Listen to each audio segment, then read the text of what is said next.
बिस्मिल्लाहिर्रहमानिर्रहीम। बकर ईद के दिनों में जब लोग मवेशी मंडियों में जाते हैं और वो अपने लिए कुर्बानी का जानवर ख़रीदना चाहते हैं तो वो ये देखकर हैरान रह जाते हैं कि बसा औक़ात वो बैल या बकरा या दुम्बा जिसे वो ख़रीदना चाहते हैं उसका उज़्व तनासुल कटा हुआ होता है, या बसा औक़ात उसका एक कपूरा कटा हुआ होता है, या उसके दोनों कपूरे कटे हुए होते हैं। तो क्या ऐसे जानवर की कुर्बानी शरीयत मुतहरा की नज़र में जायज़ है कि जिस जानवर का उज़्व तनासुल कटा हुआ हो या दोनों खिसिये यानी कपूरे कटे हों या एक कपूरा कटा हो, तो याद रखिए कि शरीयत मुतहरा की नज़र में ऐसे जानवर की कुर्बानी बिल्कुल दुरुस्त है।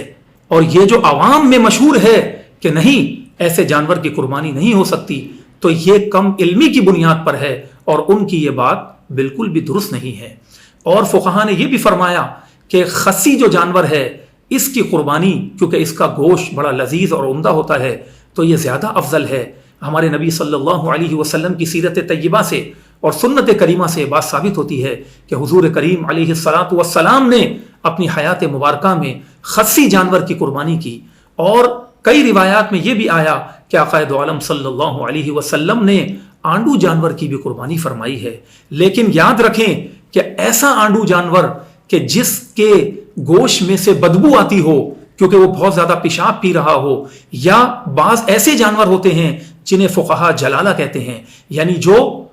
कचरा खा रहे होते हैं, या तो उनके मालिक अपने पैसे बचाने के लिए उन्हें कचरा खिलाते हैं, या उन जानवरों को ऐसे ही चलने के लिए छोड़ दिया जाता है और वो गंद और कचरा खा रहे होते हैं और उनके गोश्त में से बदबू आ रही होती है। तो ऐसे जानवर कि जिनके गोश्त में से बू आ रही हो, तो फुक़हा फरमाते हैं कि अगर ऐसे जानवर को किसी शख्स ने कुर्बान किया तो उसकी कुर्बानी तो हो जाएगी, लेकिन उसने अफजल अमल नहीं किया, उसने मकरू अमल किया, शरीयत मुतहरा की नज़र में नापसंदीदा अमल किया।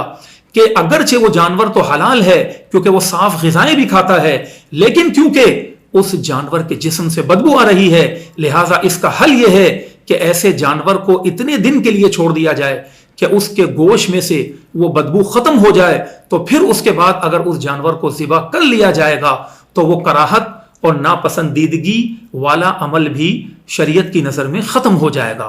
लिहाजा जानवर करें तो देख कर करें, उम्दा जानवर करें। और ये भी बात याद रखें कि जिन ऐबों को शरीयत ने ऐब करार दिया है वही ऐब हैं।